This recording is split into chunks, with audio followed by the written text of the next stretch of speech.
그 다음에 마지막으로 이제 표현들의 세 가지는 얼추 이제 ES라고 보고 그 표현들의 효과에서 그 본인과 상대방 거기 써진 103페이지 우측으로 넘어가서 먼저 이제 한 가지 거 동그라미 3번 이 판례도 시험에서 하도 물어보는 이유가 있어요.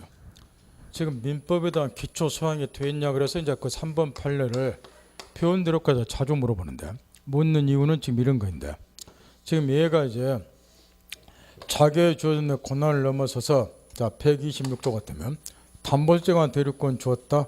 그래서 이제 갑대리를 위해서 아예 매매를 했다. 그래서 정당한 이유가 있다. 126 요건을 갖췄죠. 그러면 상대방 쪽에서는 본에게 책임 물을 수 있다. 우리가 이렇게 표현을 한다 말이야.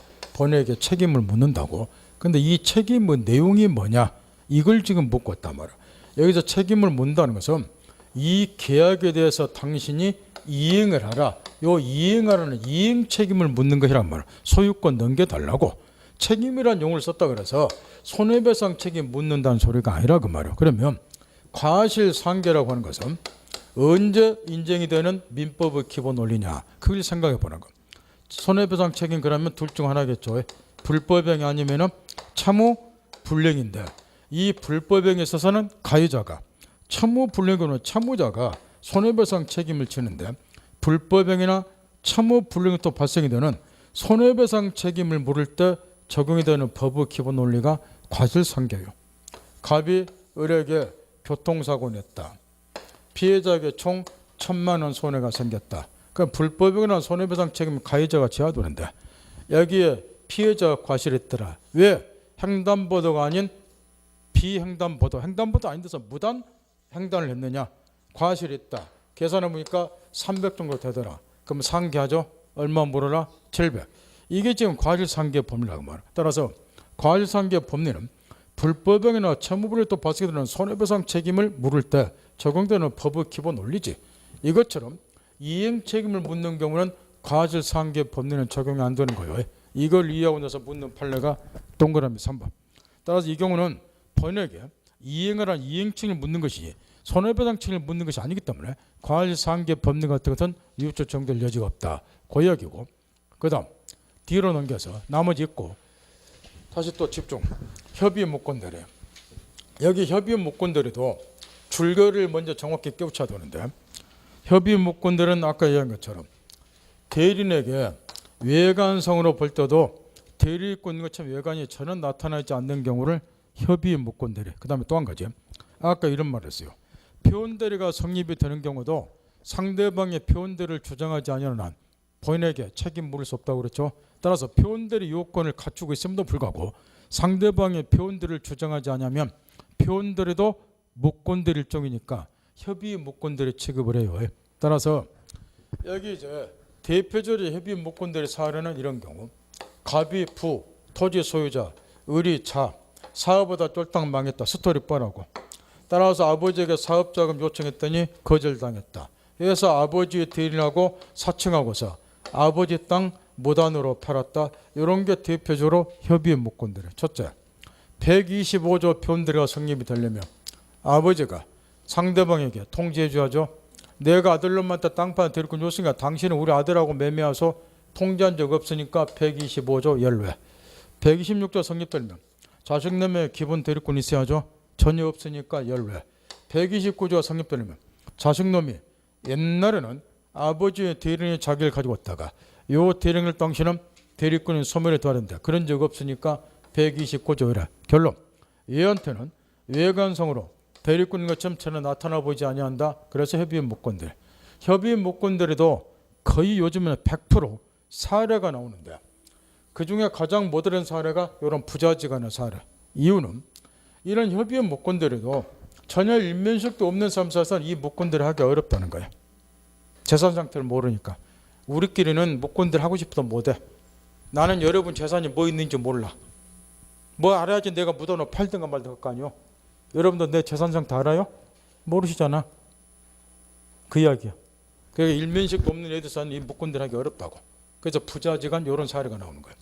그럼 이제 이런 협의 무권대리는 원칙, 방금 원칙을 항상 전제해야 될까? 본인은 하등 책임질 이유가 없다. 이걸 명확히 전제를 딱 하고 이게 표현대라고 반대기 때문에 원칙은 하등 책임질 이유가 없다. 전제 딱 하고 그럼에도 불구하고 일단 이 경우도 현명을 해요. 갑된 의료. 대리의사는 가지고 있다는 거예요. 대리 행위를 얘한테 기속하겠다. 이런 의사는 가지고 있고 우연히도 예를 들어 이런 경우 이 토지가 시가 1억짜리인데 자식놈이 능력을 발휘해서 2억에 매매했다고 치자 그 말이요. 무권대는 했지만 그럼 이 결과는 본인에게 이익이 되죠. 그럼 이익이 되니까 사후에라도 동의 내가 책임지겠다고 이렇게 하는 것까지 막을 필요는 없지 않냐 그 말이야. 그래서 첫 번째로 이 본인에게는 추인권 인정이 돼요. 사후에 동의 줄 수는 내가 책임지겠다고 자기에게 이익이 되는 경우도 있을 수 있으니까 추인권이 일단 인정이 되고 따라서 추인을 하게 되면 어떤 일이 벌어지는가 이런 일이 벌어져요. 원래 무권대리는 계약 자체가 대리권 없이 했으니까 본에 대해서는 무효예요. 무효니까 책임질 필요가 없는 거예요. 이유가 돼야지 책임을 지는 거니까 무효니까 책임을 질 필요가 없는 건데 문제는 이 무효였던 것이 본인이 추인을 하게 되면 어떤 현상이 벌어지는가. 무효였던 것이 본인의 추인에 의해서 처음부터 유효로 바뀌게 돼요. 그러면 본인이 무효였던 것을 무엇으로 지금 바꿔놨어요? 유효로. 유효로 바꿨다 그 말은 무슨 말이요? 내가 유효니까 책임져야지 이제. 내가 책임지겠다 그런 의미라고 말이요. 따라 추인은 쉬운 말로 말하면 이 무효였던 무권대를 유효로 바꿔놨으니까 내가 책임지겠어요. 번역하면 이걸 말한다 그 말이요. 그런데 여기서 더 중요한 게 있다는 거. 지금 추인을 하게 되면 무효였던 것이 뭐로 바뀌었어요? 유효로. 이런 무효를 바로 뒤에 나오지만 우리는 유동적 무효라고 부른다고 말이에요. 현재 법률 행위가 무효이지만 어떤 계기가 주어지면 여기서 추인 같은 거 뭐로 바뀌더라? 유효로. 그러니 확정적인 무효가 아니라 유동적인 무효다 이렇게 표현을 한다고 말. 그러니까 추인하면 처음부터 유효로 바뀌는 거. 이거하고 반대되는 개념이에요. 절대 무효 또는 확정 무효인데 요거는 무효로 딱 고정이 돼 있다고. 따라서 아무리 이거는 추인 등을 해봐도 유효로 안 바뀐다는 거예요. 무효로 딱 고정이 되기 때문에. 따라서 무권대리는 추인에 의해서 무효였던 것이 처음부터 유효로 바뀌니까 가장 핵심 유동적 무효다. 그러니까 추인하면 유효로 바뀐다. 따라서 역으로 말하면 절대 무효, 확정 무효가 아니다. 이걸 명확히 딱 깨우쳐야 되고. 그러면 이제 문제가 또 있다고 말이야. 자, 추인을 했다. 그러면 무효였던 것이 처음부터 유효였던 걸로 바뀌니까 상대방도 이제 권리 취득이 가능해요. 물론 대금 지불해야 되겠지만 그 대신에 거꾸로 이 사람이 추인을 안 할 수도 있어요. 추인하냐 마냐는 것은 본인의 재량이기 때문에 추인을 안 하면은 그대로 이 계약은 본에서 무효가 돼요. 무효니까 상대방도 권리 취득을 못하는 거렇게 본인이 책임 안 지는 거니까. 그렇다고 보면 본인의 추인 여하에 따라서 상대방의 법적 지위가 달라진다면 추인하면 유효가 되니까 얘도 권리 취득이 가능하고 추인 안 하면 그대로 무효니까 얘도 권리 취득 못하고. 따라서 추인 여하에 따라서 상대방의 법적 지위가 달라지니까 상대방이 이제 어떻게 할 수밖에 없느냐. 넋 빠지게 얘 얼굴을 쳐다보게 돼 있어요. 저는 왜 추인하냐 안 하냐 이렇게. 근데 문제는 언제까지 넋 빠지게 할 일도 많은데 제 얼굴 쳐다보겠냐면 밥만 먹는 입이 아닌 바야. 따라서 저번 주부터 계속 가르쳐준 스토리는 딱 정해졌다고. 이 경우는 넉넉히 기다리지 말고 물어봐라 그 말이요. 뭐 하라고? 당신 무권들이 추인할래? 안 할래? 확답해 달라고. 해서 이제 불안정한 지위에 놓이게 되는 저번 주도 이런 스토리 가르쳐줬죠. 불안정한 지위에 놓이게 되는 상대방은 항상 보이도록 돼 있고 이때마다 그 상대방 인정해주는 권리가 뭐이고 시험에 맨날 모르는 뭐이고 최고권. 최고는 저번에 어디서 가르쳐줬나요? 준법률할 때 가르쳐줬죠. 뭐 때문에요? 준법률에는 당사자가 의혹한 바에 따라 효과가 생기는 게 아니라 의혹과 관계없이 법률로 규정한 효과가 생긴다. 그래서 이 최고가 대표적으로 시험에 집중 나오는 거라고 가르쳐줬단 말이야. 이 경우도 똑같은 원리가 적용돼. 따라서 상대방은 최고권을 갖게 되고 상당한 기간을 정해서 얘한테 당신 무권들이 추인할래 안 할래 확답해달라고 대답을 촉구. 요게 대답을 촉구할 채자죠. 이렇게. 따라서 상대방이 이제 반박리 입하니까 물어봐라 최고권을 갖게 되고 그렇게. 그러다 보니까 이제 이어서 상대방이 이제 최고를 할 때는 보통 내용 증명 등을 얘한테 보낼 거라고 말이요. 내가 당신 대령호 칭하는 이 아들놈하고 모념을 모시어 당신 토지에서 매매를 했는데 이게 묵건대라 하니까 당신 추인했고 안 했고 언제까지 확답해 주세요. 내용 증명을 보낼 거란 말이야. 그러면 이 본인 쪽에는 또 구찮잖냐 그 말이요. 해서 이제 이 본인에게 두 번째로 인정해 주는 권리가 추인권하고 반대 추임 거절권을 인정해 주겠다. 이거는 이거하고 반대니까 책임 안 지겠다 지금 그런 이야기인데 문제는 이거예요. 이 협의의 목권대리는 아예 전제를 딱 해놨어요. 얘가 가만히 있더라도 원래 책임질 필요가 없는 거 이렇게. 그러면 가만히 있더라도 책임 안 지는데 말라고 추인 거절권을 뿌득불 인정해 줄 필요가 없는가? 여기에 문제라고 말이야. 여기에 없더라도 책임 안 지는데 나 책임 안 질 거다 이런 권리를 굳이 인정해 줄 필요가 있습니까? 여기에 문제라는 건데 따라서 추인 거절권이 왜 인정되는가? 그 과정을 시험에서 물어본다. 따라서 그 과정을 지금부터 도출한다고 말이야. 먼저 본인이 추인 거절을 하게 되면은 유동적 무효였던 목권대리가 뭐로 바뀌느냐? 확정 무효로 바뀌게 돼요. 얘가 추인 안 하겠다 이렇게 의사표시를 했죠. 그 말은 이 유동적 무효였던 계약 자체를 뭐로 돌려버렸다는 거야?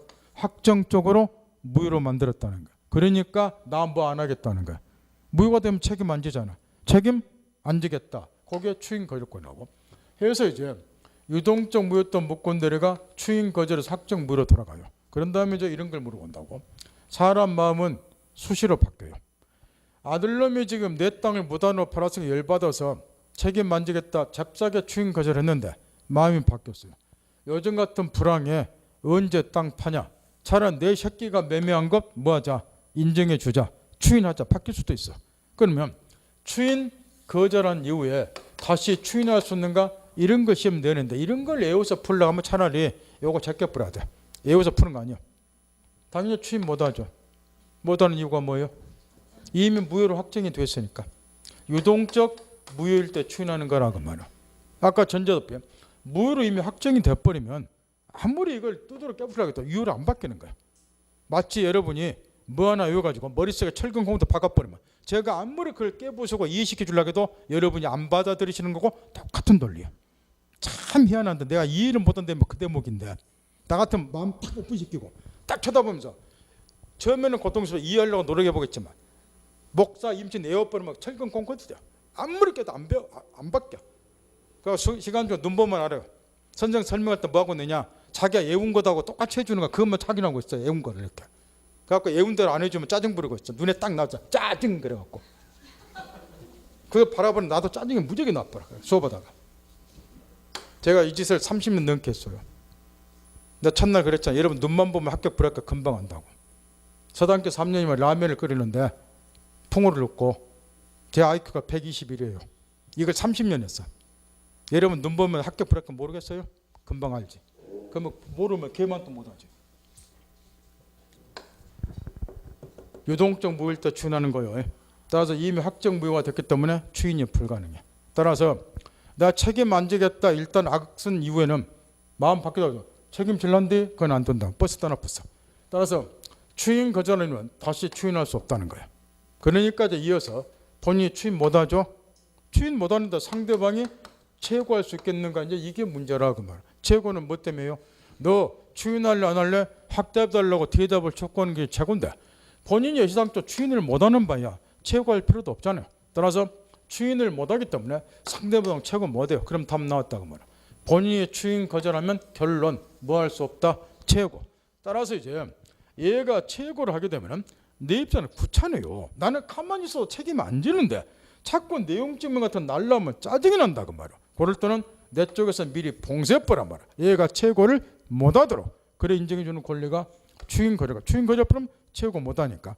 따라서 상대방이 최고를 하게 되면 나는 번거로우니까 그 번거로움부터 벗어나고자 할 때는 추인 거절권 행사해라 해서 원칙 가만히 있더라도 책임을 하등 질 필요가 없음에도 불구하고 추인 거절권 인정이 되고 그 다음에 이어서 따라서 본인이 추인권하고 추인 거절권 갖다 보니까 자, 본인이 추인하면은 이 계약은 처음부터 유효가 되고 추인 거절하면 거꾸로 확정 무효로 들어가요.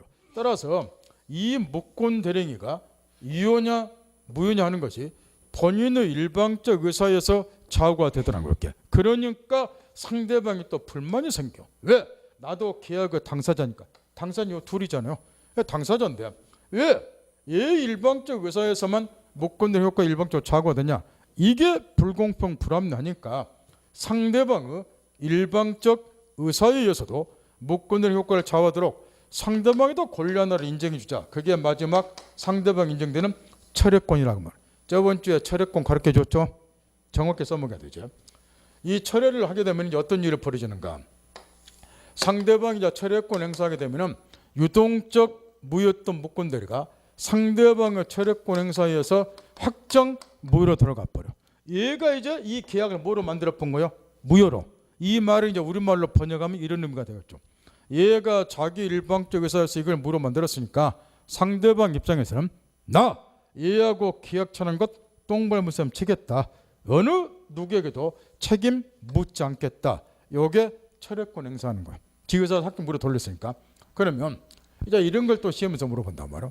상대방이 책임을 묻지 않겠다고 철회권을 딱 행사를 했어요. 근데 뒤늦게 본인 쪽에서 뭐요? 내가 책임지고 싶은데 추인할 수 없는가? 이런 걸 묻는다고 말이야. 안 되겠죠? 이미 확정 무효로 들어갔으니까. 쉽게 말하면 상대방 쪽에서 철회권을 먼저 행사해서 나 누구에게도 책임 물을 생각 없다 했는데 뒤늦게 본인이 뭐요? 책임지고 싶은데 이거는 안 된다고 말이야. 그 다음 거꾸로 본인이 먼저 추인을 딱 했어요. 그러면 저 무효였던 무권대리는 처음부터 유효였던 걸로 바뀌죠. 그러면 이제 그 다음에 물어봐요. 추인한 이후에 상대방이 철회할 수 없는가? 저번 주에 철회 개념 가르쳐 드렸죠. 철회는 언제까지 하는 거예요? 의사합의나 법률 효력이 발생하기 전에. 그럼 본인이 추인하면 이미 효력이 발생이 돼버렸잖아요. 그럼 더 이상 철회 못 하겠죠. 따라서 쉽게 말하면 본인 쪽에서 먼저 내가 책임지겠다 선포를 했는데 뒤늦게 상대방이 뭐요? 책임 물을 생각 없다고. 이것도 안 된다고 말이야. 번역을 하면. 따라서 결과적으로 본인이 먼저 추인하냐 상대방이 먼저 처리하냐 하는 것은 당사자 자유지만 본인이 먼저 추인한 이상 상대방은 철회 못하고 철회는 언제까지 하는 거예요? 추인이 있기 전까지 하는 거 논리적으로. 효력이 발생하면 철회 못하니까. 저번 시간에 가르쳐줬네요. 철회 개념 정확히 알고 사용하시라고. 복습은 따박따박 하시라고 신당부했어요. 거꾸로 상대방이 먼저 철회권 행사하면 뒤늦게 본인이 뭐 못하고 추인 못하고 결론이 이렇게 돼요. 그러면 총체적인 결론이 이렇게 된다는 거예요. 먼저 본인이 추인권 가지니까 추인 여하에 따라서 상대방의 법적 지위가 달라진다.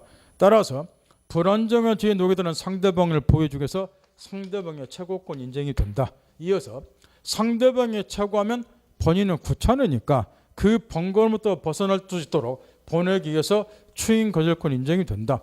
그러니 무권대리 효과가 본인의 일방적 의사에 좌우가 되니까 이게 상대방에는 불합리 불공평하더라 해서 상대방 일방적 의사에서도 무권대리 효과를 좌우하도록 마지막 철회권 인정이 되더라. 이게 줄거리야. 따라서 결론.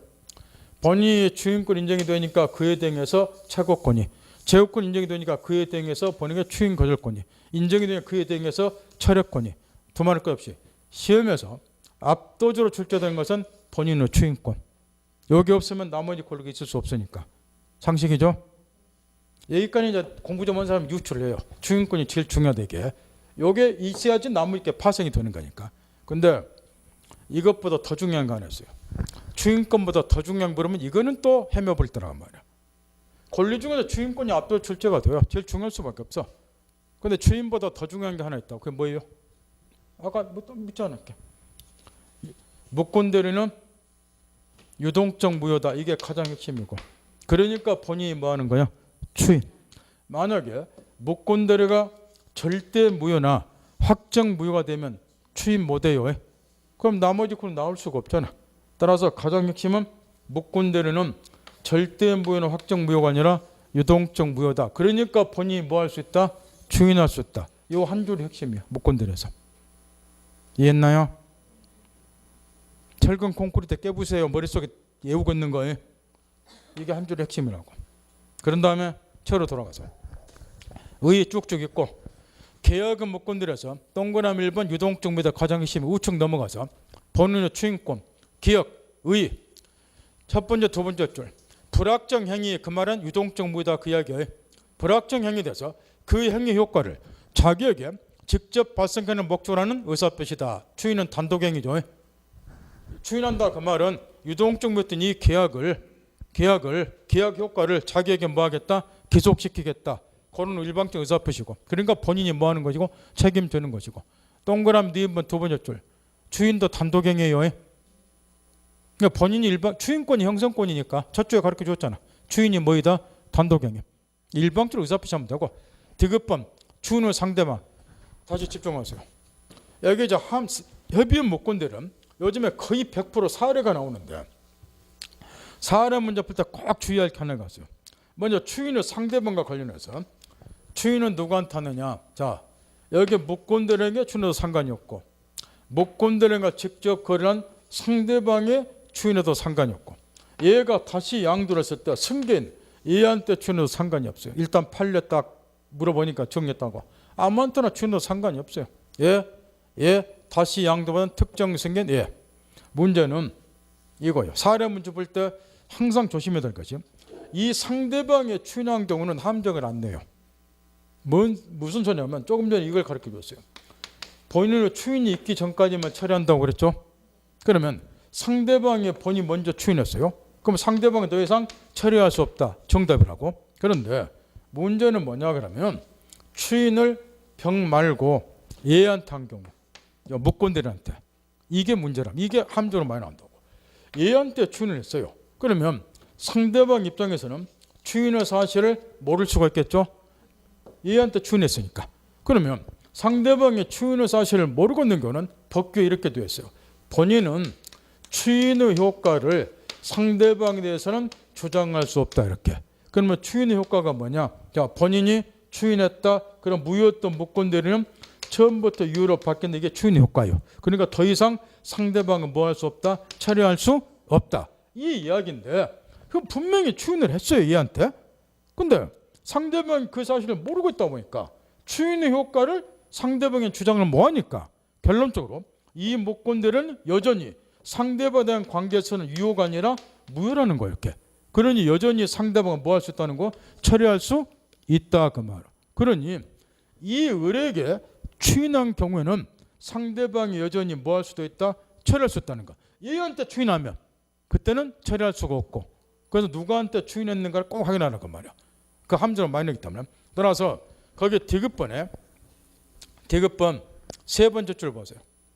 다만에서 디귿은 요거의 디귿이라고 세 번째 줄에 목권대리인에게 한 추인 의사표시는 상대방의 추인이 있었던 사실을 알지 못한 때는 추인으로 상대방에 대응하지 못한다. 130 이게 지금 이 이야기인데 따라서 이제 그 다음 줄 본인은 상대방이 이를 알 때까지 추인 효과를 주장할 수 없으므로 여전히 목권대리는 상대방에 것은 무효라는 소리예요. 그리고 상대방은 여전히 뭐 할 수 있다? 처리할 수 있다. 그걸 연구 잘해야 돼요. 그러니까 누구한테 추인했는가를 꼭 확인하는 습관 들이셔야 돼. 이거 100% 사례가 나오니까. 요 병한테 추인했다 그러면 처리할 수 없다가 무조건 정답이에요. 얘한테 추인한 경우는 처리 못 하잖아. 근데 얘한테 추인할 때는 얘가 그 사실을 모르면은 여전히 처리도 가능하니까 함정의 속도는 조심하시라고. 그다음 추인의 방법.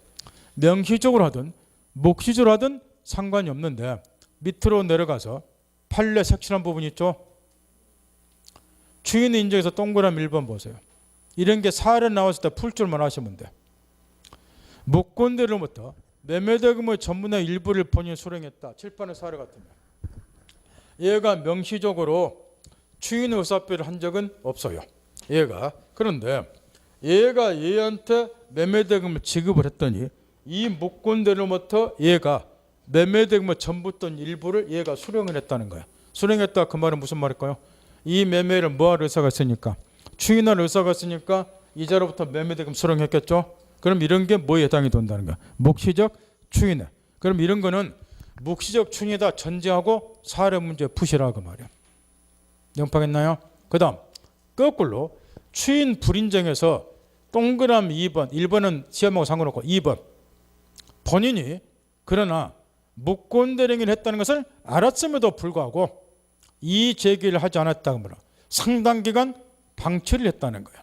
이런 것도 묵시적 추인인가? 그 이야기인데 이런 거는 묵시적 추인이 아니란 거예요. 왜 그러냐 하면 우리 판례입장은 거기 방금 예에 들어준 동그라미 1번처럼 동그라미 1번처럼 묵시적 추인이 되려면은 무권 대리인이나 또는 상대방에 대해서 어떠한 적극적인 행위를 한 경우에만 묵시적 추인으로 봐요. 가만히 있는 것은 묵시적 추인이 아니라는 거예요. 왜 그럴 것 같나요? 이유가 여기 보세요. 무권대리는 얘가 가만히 있어도 책임져요 안 져요? 안 져. 근데 가만히 있다고 묵시적 추인으로 보면 모순이 되쁘잖아. 상식이죠? 내 생각은 그래요. 여러분 고견은 어쩐가 모르겠지만 따라서 가만히 있는 것은 책임 물으면 안 되니까 묵시적 추인이 되려면 최소한 동그라미 1번처럼 무권대리나 상대방에 대해서 적극적인 어떠한 행위를 한 경우만 묵시적 추인으로 봐야 된다는 거야. 그 논리를 이해할 수 있겠나요? 그런 게 시험에 나와. 생각 없이 외우면 머리통 깨져버려. 생각을 해보면 아무것도 아니고. 그러니까 뭘 항상 전제하라. 협의 무권대리는 가만히 있어도 책임진다 안 진다? 안 진다. 그러니까 가만히 있어도 묵시적 추인으로 보면 돼요 안 돼요? 안 된다. 묵시적 추인으로 보면 그래서 어찌해야 돼요? 가만히 있으면 안 되고 적극적으로 뭔 행위를 하라는 거예요. 이해했나요? 그래도 못 깨우치면은 내 제주로는 이해 못 시키더라. 판례도 외우는 거 아니라 그 말이야. 그 정도 했으면 이해했을 거예요. 그 다음 거기 일부 추인, 변경의 추인, 동그라미 미인번 요 판례 한 줄짜리 하도 물어보는데 추인을 할 때는 있는 그대로 무권대리인이 전부 다 추인을 해야 돼요. 따라서 일부 추인을 하거나 변경으로서 추인하는 것은 상대방의 동의가 없는 한 무효예요. 그거 상식적인 이야기죠. 이 상대방도 계약의 당사자잖아. 그럼 얘가 계약 취소했으면 인정받으면 이거 전부 다 인정받고 싶지. 얘가 제 마음대로 일부만 추인하거나 변경을 추인하거나 추인은 더구나 단독행위인데 얘가 추인은 단독 얘가 일방적 의사표시하잖아요. 그 제 마음대로 일부 추인하고 변경을 추인해보면 얘는 뭐가 돼요? 당사자인데? 그거 상식이잖아. 생각해보면 안 그래요? 언제나 우리 교재 상식에 통하려고. 그 다음 추인 효과 소급여가 인정이 돼요. 추인한 때부터 무효였던 무권대리 이유가 되는 게 아니고 계약 체결 당시 처음부터 원칙 딱 전제하고 그럼에도 불구하고 당사자 특약이거나 등등 경우는 소급여를 인정할 수 없다는 예외가 있지만 그 예외는 별로 시험에 안 나오니까. 그 다음에 뒤에 추인 거절권 의인 안에서 추인 거절하면 유동적 묻던 무권대리가 확정무효로 돌아간다. 그럼 본인 쪽에서 확정무효로 만들었으니까 나 책임 안 지겠다 요걸 의미를 할 것이고 그 다음에 이어서 동그라미 디귿번 효과 두 번째 줄 추인 거절하면 확정무효로 돌아가죠.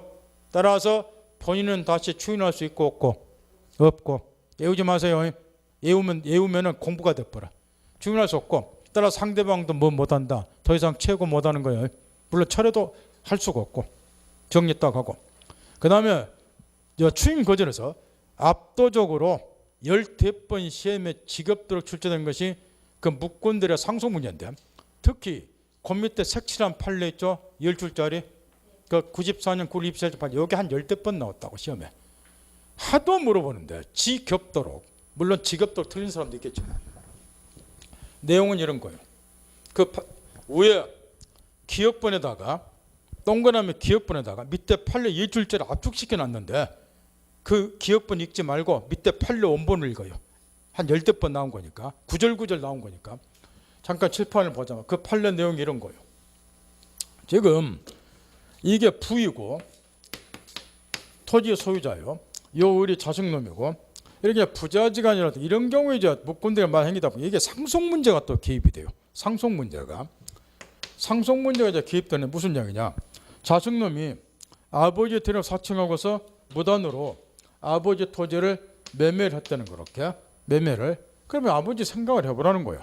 억장이 무너지지 않냐? 그럼 이 새끼 돈 들여서 교육시켜놓고 뭐 했더니 내 땅 무단으로 팔았으니까 아버지 화병 걸려요. 스스로 정했다가 돌아가시게 돼 있다고. 그잖아. 사망했어요. 그러니까 이제 여기서부터 문제가 터지는 거예요. 아버지는 본인의 주위에서 추인권이나 추인 거주권 갖겠죠.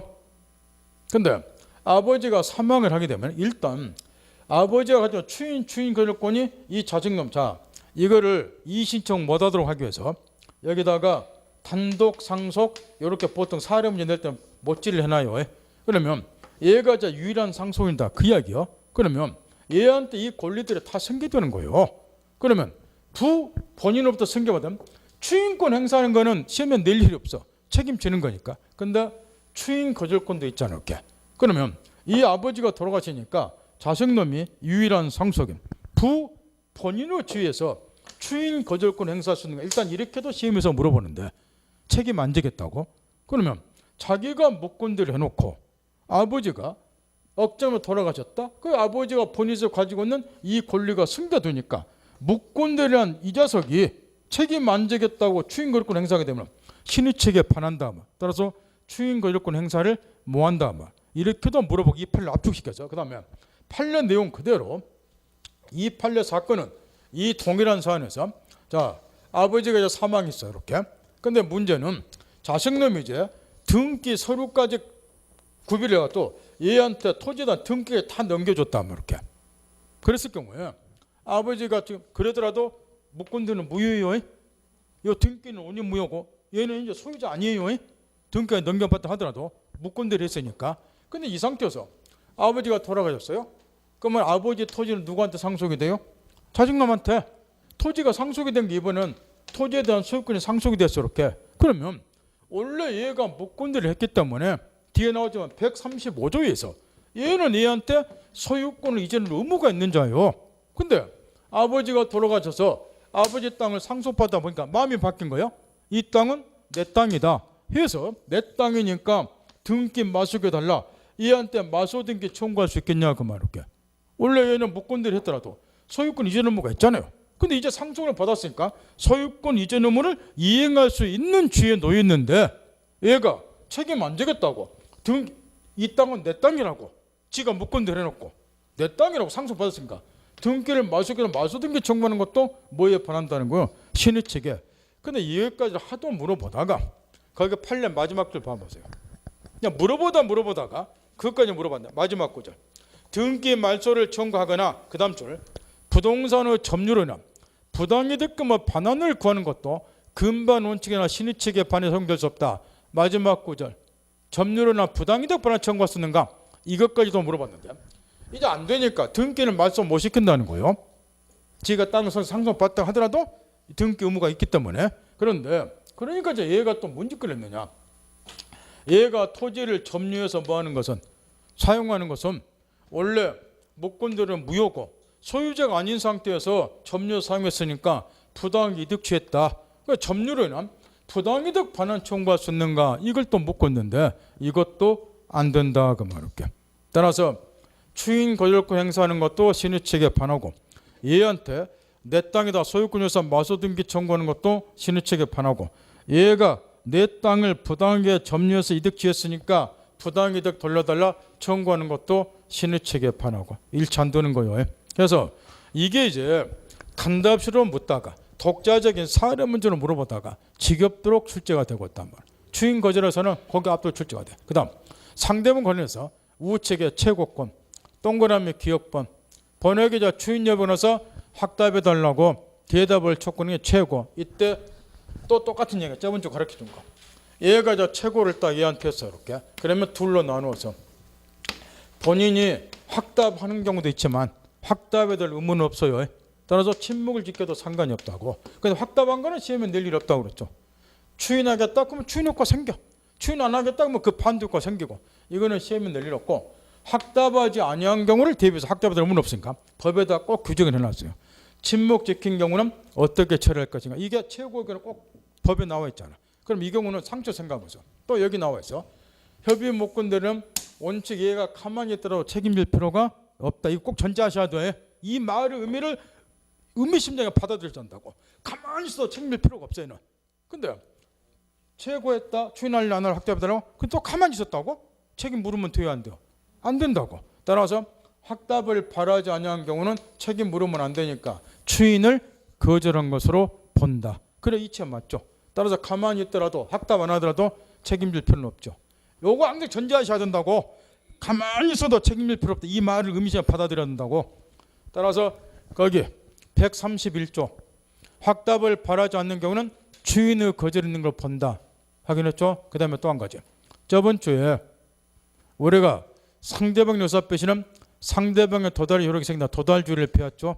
도달 원칙에 대한 외로서 발신주를 채택하는 게 몇 가지인데 그 중에서 압도적 나온 걸 우리가 기하법에서 배운 531조였는데 그 다음에 또 하나가 여기 131조예요. 거기 보면은 확답을 바라지 않는 경우 두 번째 줄 그렇게 되어 있죠. 그러니까 무슨 주의를 취하고 있다는 거야? 발신하게만 하면 효력이 생긴다. 그래서 발신주의를 이 경우도 외주로 채택하고 있다. 그 이야기예요. 그 다음 또 한 가지. 시험에서 집중 물어본 것이 최고하고 철회권의 차이점 하나를 집중 물어보는데 이 최고는 추인할 단순히 물어보는 것에 불과하죠. 근데 철회권은 이자 일방적 의사에서 목권대로 확정 무효를 돌리는 거예요. 그러다 보니까 한 가지 차이가 있어요. 상대방이 악의인 경우 얘한테 대리권이 없다는 것을 얘가 알고 있다 그 말이에요. 그럼 악의의 상대방도 최고할 수 있는가 처리할 수 있는가 이걸 집중 물어본다 그 말이에요. 최고는 당연히 할 수 있어요.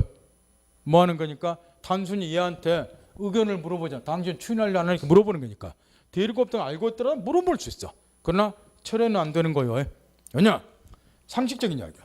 지금 이게 계약이기 때문에 얘가 지금 청약했고 얘는 악이니까 얘한테 대리권이 없다는 걸 알면서 사겠다고 생각을 했다는 거야. 그 계약을 성사시켜 놓고 뒤늦게 자기 일방적 의사에서 이걸 확정 무효로 돌리게 되면은 신의치가 반하잖아. 대리권 없다는 걸 알면서 승낙해 놓고. 그러니까 악의의 상대방은 철회는 안 되는 거야. 그냥 물어는 볼 수 있고. 이 차이를 하도 물어보니까 정리 꼭 해야 되고. 그다음 마지막 지금부터 있는 대로 집중하세요. 마지막으로 이제 하나 사례 문제 등을 풀기 위해서 자유적으로 갖고 놀아야 될 게 뭐냐 그러면 이런 거예요. 지금 이 을란애가 갑된 의료에서 갑을 토지를 병에게 매매를 했어 이렇게. 근데 첫째 대리인이라고 칭하는 자가 자기에게 대리권이 있다는 것을 증명하지 못했어요.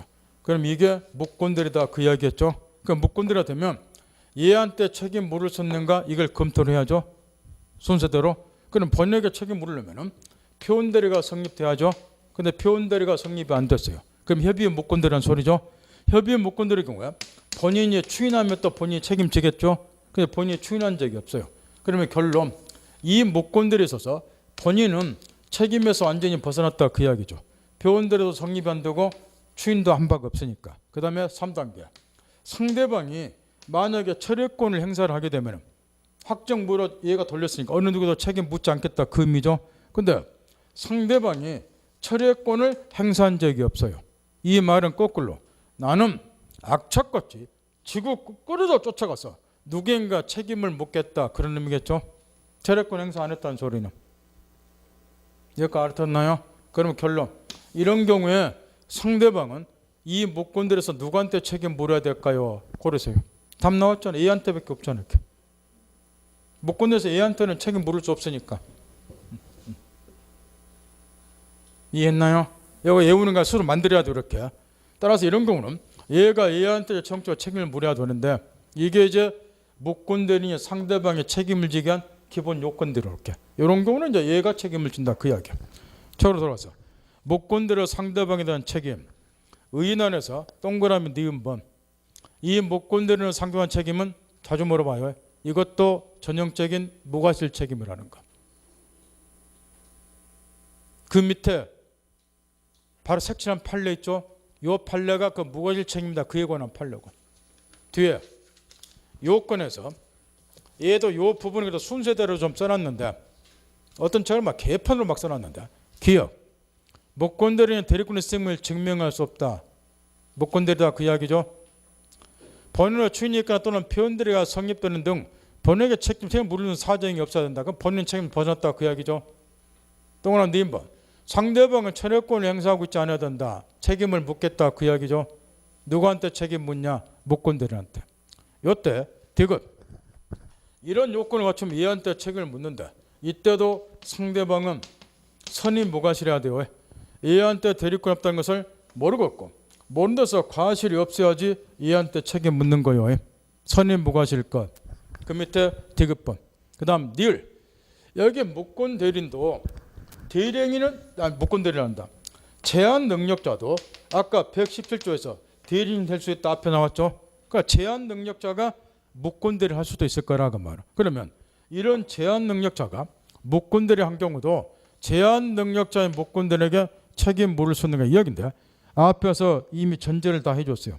제한 능력자 제도는 왜 민법에 두고 있느냐? 일처리 능력, 정신 능력이 들어준 제한 능력자를 보호하기 위해서 이 제도를 두고 있다고. 따라서 제한 능력자가 목권대리를 하더라도 얘는 보호가 돼야죠. 따라서 제한 능력자에 대해서는 책임 물을 수 없는 거예요. 따라서 역으로 목권대리 책임을 지려면 뭐 해야 된다? 능력자여야 돼요. 마지막으로 그 다음 또 한 가지 사례 문제 풀 때 꼭 요 주의해야 할 게 또 하나 있어요. 지금 이런 요건을 갖추면은 상대방은 이 목권대리에게 당신이 직접 이 계약을 이행하라 이행 청구하든가 아니면은 손해배상 해달라 손해배상 청구하든가 선택적으로 이렇게 권리행사하는데 직접 계약을 이행하든가 못하겠다 손해배상 해달라 선택적으로 권리행사하는데 이행 청구하냐 손해배상 청구하냐 선택권은 누구에게 있느냐 그 이야기인데 이걸 바꿔치기 잘해요. 누구에게 있다고 되어 있어요? 상대방이죠. 상대방을 선택하는 거 직접 이행 청구하든가 손해배상 청구하든가. 근데 이거를 사례 문제 낼 때 의뢰 선택적 이렇게 바꿔치기 하면은 눈에 잘 안 보이는 거예요. 이거 꼭 확인해 습관 들여야 되고 사례 문제 풀 때 마음이 급하니까 바꿔치기 하면 눈에 안 보인다고. 상대방의 선택에 쫓아서 이렇게 이행 청구 손해배상 청구하니까. 그 다음 마지막으로 단독인 목권대리에서 상대방 있는 단독인 목권대리는 무시해도 되고 이유는 상대방이 있다는 점과 계약과 똑같기 때문에 일정 요건을 갖추면 지금까지 배운 계약은 목권대리에 관한 규정이 그대로 적용되니까 시험에서 물어볼 일 없고 왜냐? 실무에서 발생되는 99.9% 목권대리는 뭐이니까? 계약이니까. 계약은 목권대리가 99.99% 출제가 돼요. 근데 상대방은 단독을 별도로 물으면 또라이라고 말이야. 물론 시험에 한 번 나온 적은 있었지만 그 대신 상대방 없는 단독의 목권대리는 간혹 특징을 한 번씩 물어보니까 중요한 특징이 하나가 있어. 그 특징은 꼭 깨우쳐 놓으라는 거. 아까 이 계약은 목권대리 공부를 하면서 이런 이야기를 해줬어요. 이 목권대리는 유동적 무효다. 그러니까 본인이 추인할 수 있다. 이게 제일 핵심입니다. 이걸 가르쳐줬고 그 다음에 상대방의 왜 철회권이 인정이 되는가 이 이유를 또 가르쳐줬어요. 본인 쪽에서 추인 권리권 갖게 되면 본인의 일방적 의사에서 목권대리권 일방적으로 자고되니까 얘한테 불합리하고 불공평하다. 따라 이자의 일방적 의사에서도 목권대리를 좌우할 수 있도록 철회권 인정이 된다. 이걸 가르쳐줬어요. 이걸 이해하고 있나. 그래서 묻는 것이 상대방 없는 단독행위 목권대리를 하고 말이야. 그러면